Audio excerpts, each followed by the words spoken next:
Hi hello सर्वांना. हे पहा, माझ्या कुंडीत लावलेल्या झाडांच्या पानांना कीड लागली होती, तर मी तुरटीचं पाणी घातलेलं आहे त्यांना.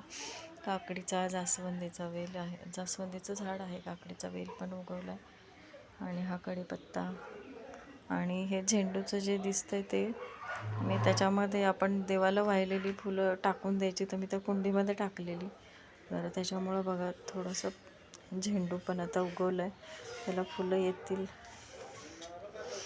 आणि तुळससुद्धा खरं तर वाळूनच गेली होती, पण त्याच्यामध्ये मी असंच टाकलेला होता देवाला वाहिलेला, तर त्याच्यामधून तुळस उगवलेली आहे. आणि हे बघा, हे पण तो छोटा झेंडू असतो, त्याचं नाव काय माहीत आठवत नाही मला. तर हा छोटा झेंडू पण आलेला आहे. असेच फुलं म्हणजे देवाला वाहिलेली फुलं मी ह्याच्यामध्ये टाकलेली आहे, त्याच्यातूनच हे पण उगवलं आहे. तेव्हा सकाळचं वातावरण मस्त आपलं सगळं स्वच्छ करून झालेलं आहे.